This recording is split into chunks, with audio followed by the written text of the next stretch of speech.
대학교 1학년 여름방학의 일이다. 나는 강원도의 외할머니 댁에 인사도 드릴 겸 피서차 방문하게 되었다. 외할머니 댁은 작은 시골 마을이었지만 어릴 때부터 자주 드나들던 곳이라 친숙한 동네이기도 했다. 외할머니 댁에 도착한 나는 짐을 풀고 어렸을 때 자주 가던 냇가에서 수영도 하고 할아버지의 어망을 빌려 물고기를 잡기도 하고 또 동네 슈퍼에서 아이스크림도 사 먹으며 즐거운 시간을 보냈다. 저녁에는 할아버지를 도와 숯불을 피워 고기를 구워 먹고 마루에 앉아 수박도 먹으며 즐거운 시간을 보냈다. 그리고 어느새 별이 하나 둘 떠오르는 밤이 되자 나는 어릴 때의 추억이 떠올라 할아버지를 조르기 시작했다. 할아버지, 무서운 얘기 해주세요. 외할아버지는 눈이 엄청나게 무섭고 키는 작지만 체격이 다부진, 말하자면 호랑이 할아버지라는 말이 딱 어울리는 그런 분이셨다.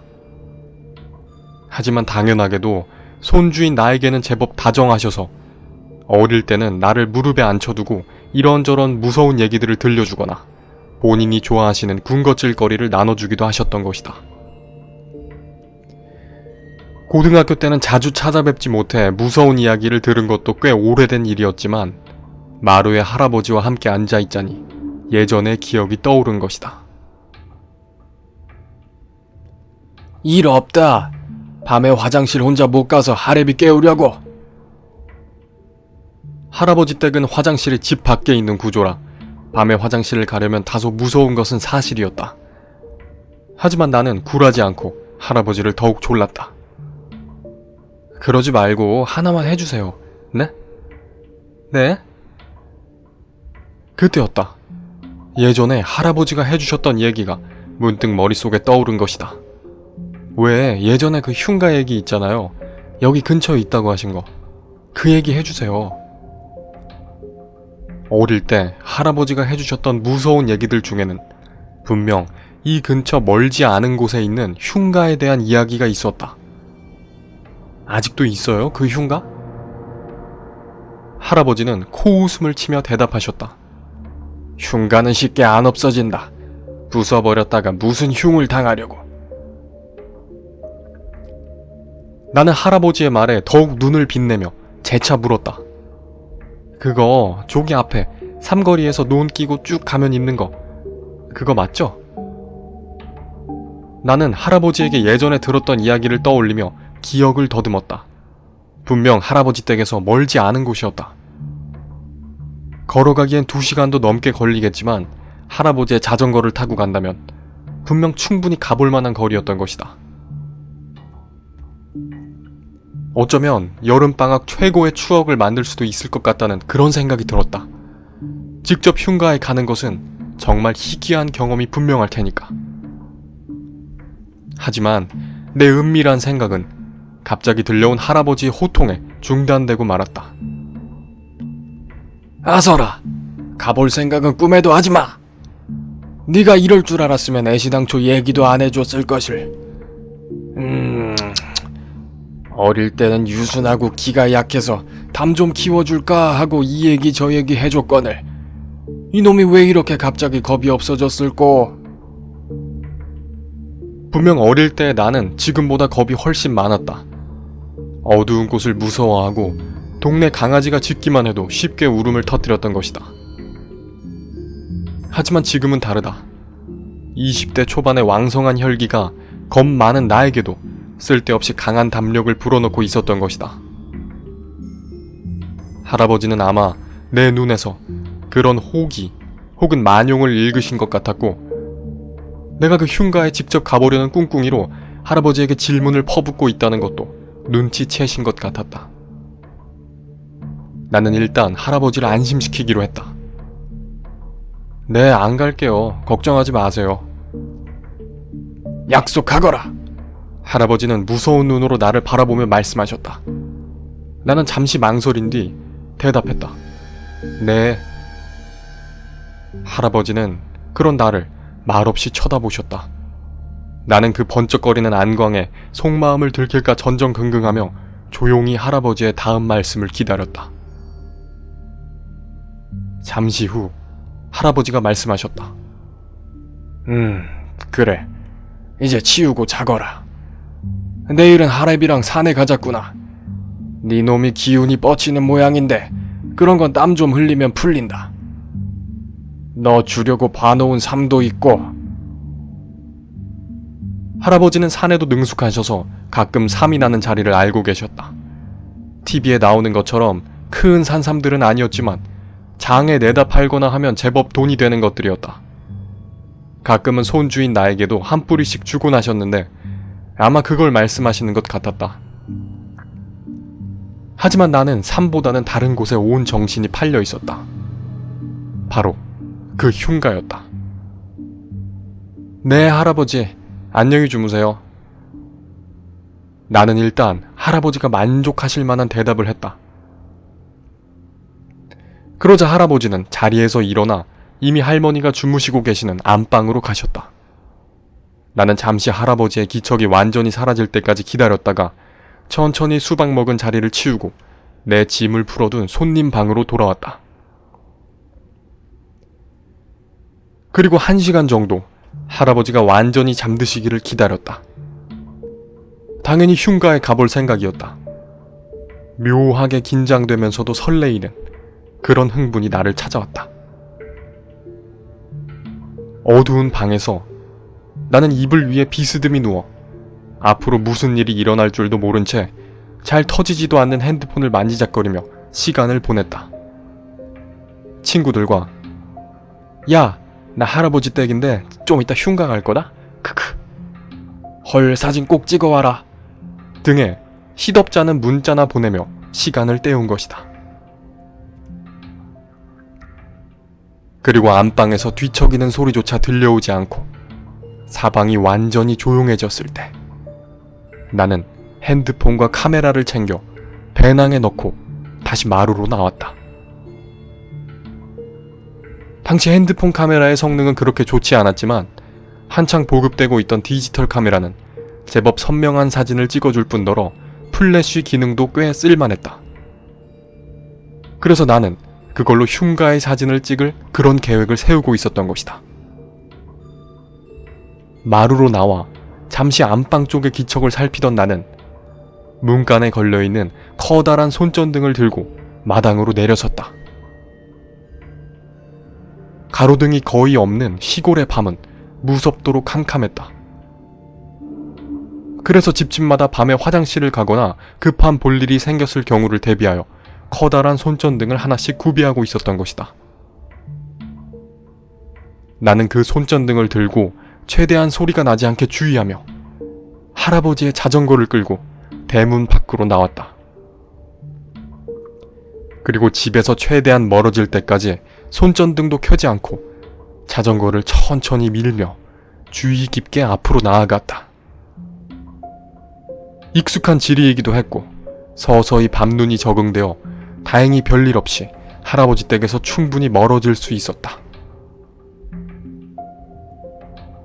그리고 나는 이쯤이면 됐다 싶은 생각이 들어 손전등을 켜고 자전거에 올라 페달을 밟기 시작했다. 방에서 나오기 직전 핸드폰으로 확인한 시간은 새벽 2시가 조금 안 된 시간이었다.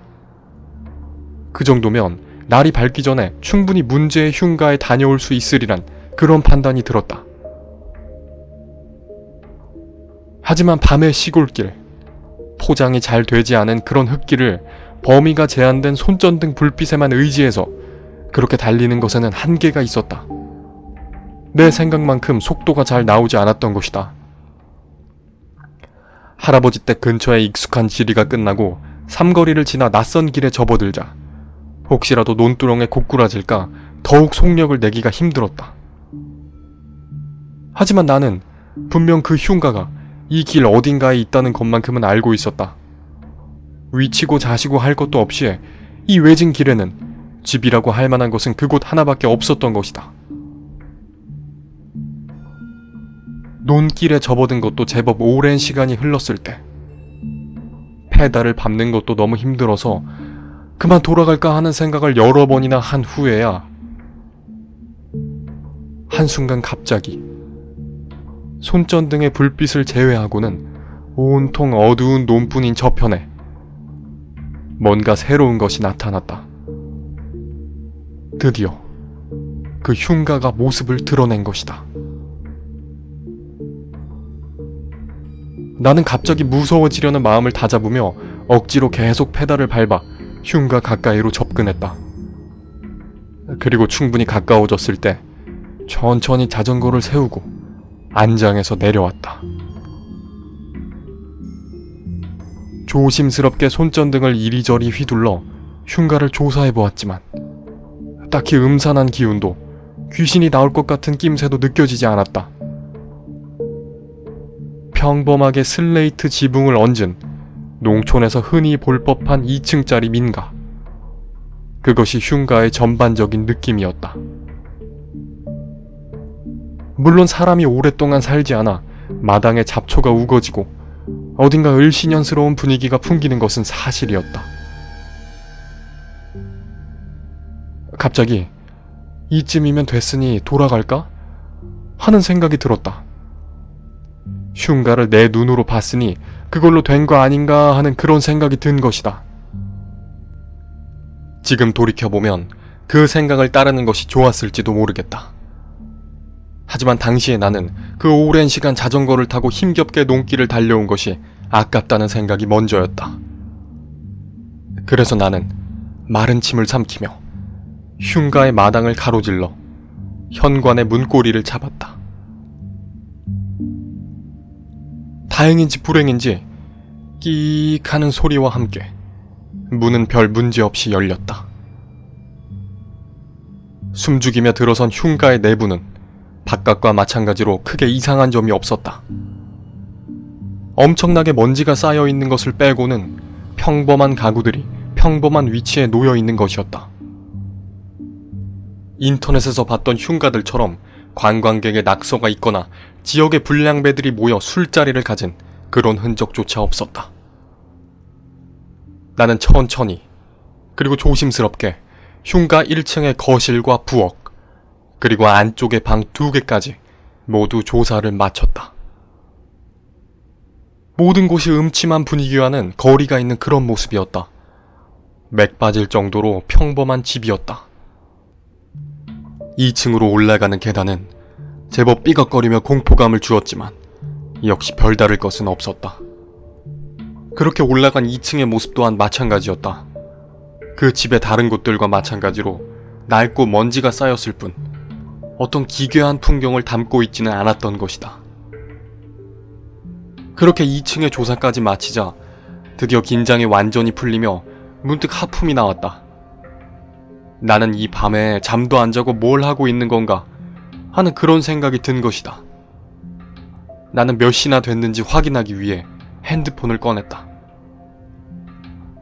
신호가 매우 약하다는 메시지가 액정 위에 떠 있었지만 다행히 시계는 정상적으로 작동하는 것 같았다. 새벽 3시 반이 조금 넘는 시간이었다. 흉가를 조사한 시간을 빼도 자전거를 타고 얼추 1시간가량을 달려온 것이었다. 걸어오는 것보다는 나았지만 생각보다 꽤 시간이 오래 흘렀다. 어제 일찍 잠드신 할머니가 잠에서 깨시기 전까지 집에 돌아가려면 시간이 빠듯하다는 생각이 들었다. 나는 재빨리 디카를 꺼내 흉가 2층의 모습을 카메라 안에 담았다. 흉가 체험의 기념사진 겸 친구들에게 보여줄 겸 남길 것이 필요했던 것이다. 그리고 계단으로 가 계단의 사진도 한 장 담은 후 서둘러 계단을 내려왔다. 계단은 올라갈 때와 마찬가지로 요란하게 삐걱거리는 소리를 냈다. 1층으로 내려온 나는 화장실과 부엌 등 1층의 사진도 몇 장을 찍은 후 이제는 정말로 출발해야 한다는 생각이 들었다. 적어도 동이 트기 전까지는 할아버지 댁에 도착해야 했기 때문이다. 나는 흉가의 거실을 가로질러 현관문으로 향했다.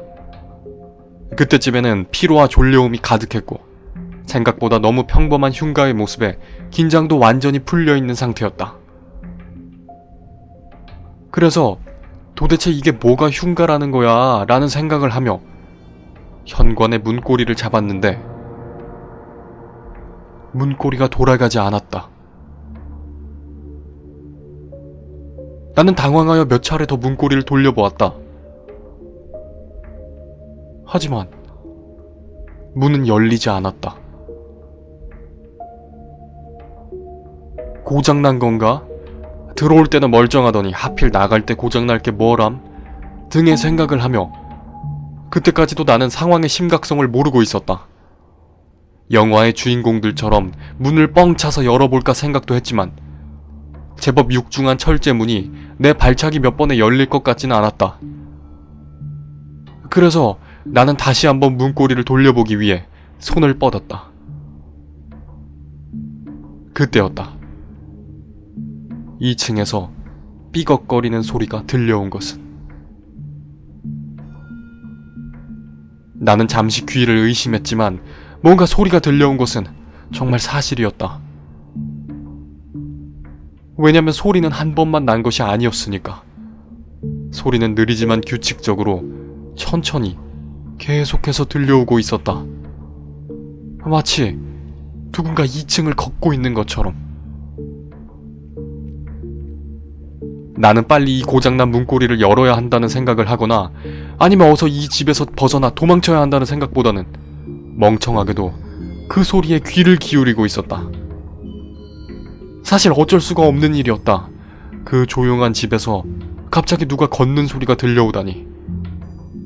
이 소리가 내 착각인지 아니면 정말로 들려오는 건지, 정말로 들리는 것이라면 진짜로 누군가가 2층을 가로질러 걷고 있는 건지, 아니면 오래된 목재가 스스로 뒤틀리며 이따끔씩 내는 그런 소리에 불과한 건지 직접 귀를 기울여 듣고 판단하고 싶었던 것이다.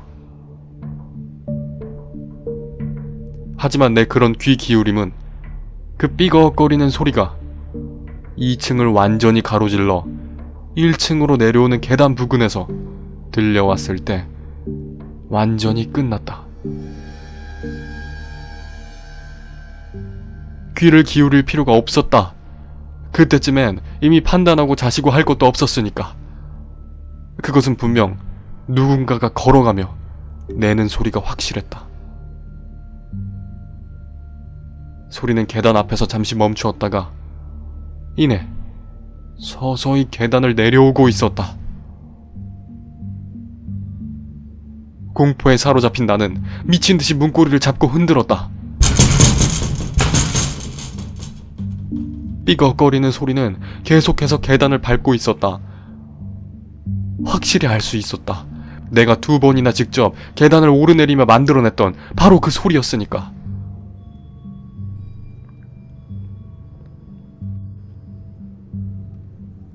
하지만 여전히 현관은 도무지 열릴 생각을 하지 않고 있었다. 나는 거의 미칠 것 같은 기분이 되어 문을 걷어차기 시작했다. 하지만 육중한 철제문은 확실히 내 발차기 따위로는 쉽게 열리지 않았다. 그 소리는 계속해서 천천히 계단을 내려오고 있었다. 나는 거의 까무라칠 지경이 되어 나도 모르게 눈물까지 흘리고 있었다. 하지만 뒤를 돌아 그 소리의 정체를 확인해 볼 생각은 전혀 들지 않았다. 왜냐면 거실 저편의 계단에서 정말로 누군가의 발이 불쑥 나타날까봐 너무나 무서웠던 것이다. 하지만 내가 돌아보건 돌아보지 않건 소리만큼은 계속해서 천천히 계단을 내려오고 있었다. 문득 쓸데없이 무서운 생각이 들었다. 갑자기 저 소리가 빨라지면 어떡하냐는 그런 생각이었다. 공포 영화에서 본 적이 있었다. 천천히 걸어오던 귀신의 발소리가 갑자기 탁탁탁탁 하는 빠른 소리로 바뀌더니 갑자기 주인공을 덮치는 그런 장면 말이다. 등 뒤로 소름이 쫙 끼치는 것이 느껴졌다. 하지만 영화에서는 분명 다른 장면도 본 적이 있다.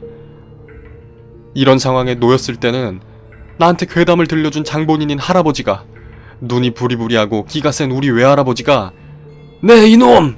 하면서 현관을 뻥 차고 들어와 귀신을 쫓아내고 나를 구해 집으로 돌아간다거나 하는 그런 일이 일어나곤 했던 것이다. 하지만 현실은 영화가 아니었다. 내가 가만히 서 있는 그 와중에도 다만 삐걱거리는 소리만이 천천히, 하지만 절대 끊이지 않고 계단을 밟아 내려오고 있을 뿐이었다. 나는 아무것도 하지 못한 채 눈물과 콧물이 흘러 턱에 맺혀 떨어지는 것을 느끼고 있었다. 하지만 그 와중에도 소리를 내 울지는 못했다. 혹시라도 내가 소리를 내면 저 귀신인지 뭔지 모를 것이 갑자기 속도를 높여 계단을 빠르게 뛰어 내려올 것만 같았기 때문이다. 그게 너무나 무서웠다. 그래서 그렇게 그저 현관에 딱 붙어 뒤도 돌아보지 못한 채 문고리를 잡고 벌벌 떨며 눈물 콧물을 흘리고 있을 뿐이었다. 그때였다. 그 미칠 것 같은 삐걱 소리와는 또 다른 새로운 소리가 들려왔다. 첫 닭이었다. 이상하게도 그 첫 닭 소리가 너무나 반가웠다. 이유를 알 수 없는 안도감이 찾아온 것이다. 곧 내 안도감의 정체를 알 수 있었다. 우렁찬 첫 닭 소리에 밀려 사라지듯이 그 삐걱하는 소리가 더 이상 들려오지 않았던 것이다. 하지만 나는 여전히 뒤를 돌아보지는 못한 채 우두커니 서 귀를 최대한 집중하여 정말로 소리가 사라졌는지를 확인했다. 소리는 정말로 사라져 있었다. 내 착각이 아니었던 것이다. 나는 이를 악물고 용기를 내 뒤를 뒤돌아보았다. 다행히 공포영화처럼 앉은 자세로 숨어있던 귀신이 벌떡 뛰어오르며 나를 덮치는 그런 일은 일어나지 않았다. 거실에도 계단 쪽에도 아무것도 없었다. 아까처럼 어둡고 먼지 쌓인 평범한 집의 모습만이 있을 뿐이었다. 하지만 멍하니 안심하고 있을 마음은 들지 않았다. 나는 다시 현관을 향해 몸을 돌려 문고리를 잡았다. 문은 당연하다는 듯이 열렸다. 그렇게 돌려도 열리지 않던 문이 정말 어처구니 없도록 쉽게 열려버린 것이다. 나는 허겁지겁 흉가의 마당을 가로질러 자전거를 세워둔 길가로 뛰쳐나왔다. 그 후로 자전거를 타고 집에 돌아올 때까지는 피로와 공포의 여운으로, 그리고 잊고 싶은 마음 때문인지 기억이 잘 나지는 않는다. 다만 출발하고 얼마 지나지 않아 동이 텄다는 점, 그래서 자전거 운전은 간밤보다 훨씬 쉬웠다는 점. 하지만 그럼에도 불구하고 집에 도착했을 때는 할머니와 할아버지 모두 일어나 계셔 나의 비밀스러운 흉가행이 들통났다는 점. 또 너 사진을 찍었니? 사진을 찍었냐고! 하는 할아버지의 호통에 무심결에 고개를 끄덕이던 나의 모습과 계속되는 할아버지의 성화에 덜덜 떨리는 손으로 미친듯이 사진을 모두 지우던 나의 모습만큼은 또렷이 기억이 난다. 그렇게 나의 첫 번째 흉가 체험은 끝이 났다. 다음날 나는 몸져 누워 할아버지의 산행에 함께하지 못했다. 하지만 혼자서 산에 가신 할아버지는 정말로 삶을 캐우셨고 할머니는 그걸 정성스럽게 다려주셨다. 그리고 할아버지는 또 팔뚝만한 생선을 어디서 잡아오셨는데 그걸로 만든 할머니의 영양 넘치는 요리와 정성스러운 간호 덕분에 나는 금세 기운을 차리고 일어날 수 있었다. 할아버지도 할머니도 그 일에 대해서 더 캐묻지는 않으셨다. 다만 할아버지가 너 정말 사진은 다 지운 게지? 하고 한번 넌지시 물으셨고, 내가 외가를 떠나 집으로 출발하던 날, 젊을 때는 뭐든 무섭지 않을 수 있지만 세상엔 진짜 무서운 것들이 있는 법이니까 항상 조심하거라 하고 말씀하신 게 전부였다. 그리고 그게 끝이다. 나는 그날 그 흉가에서 실제 귀신의 모습을 보지는 못했다. 그렇다고 귀신의 저주를 받아 지금까지 악몽에 시달리거나 병에 걸리거나 하지도 않았다. 그러니까 그게 전부인 것이다.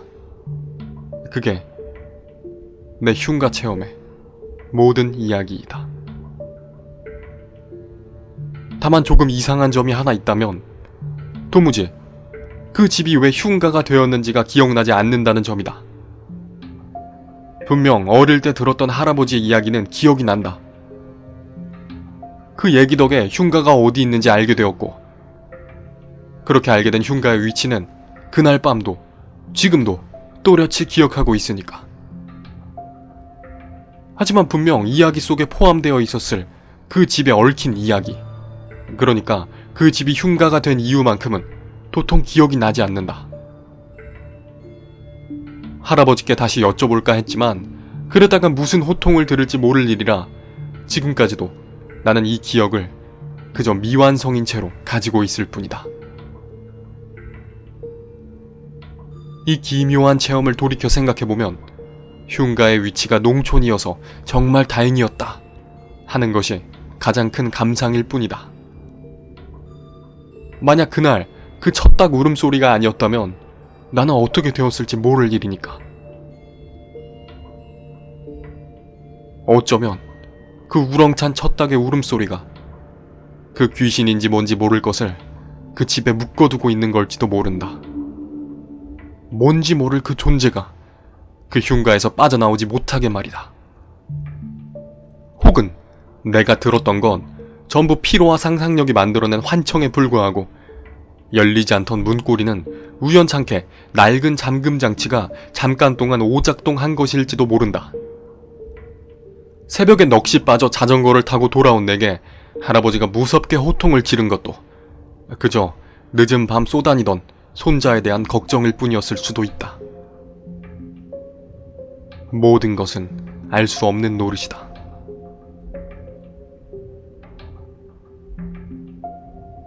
오늘의 괴담은 이렇게 끝이 납니다. 흉가에는 정말 무엇이 있었던 걸까요? 지금도 삐걱하는 소리를 내며 집을 걸어다니고 있을까요? 아니면 그저 제 긴장과 공포가 만들어낸 환청일 뿐이었을까요?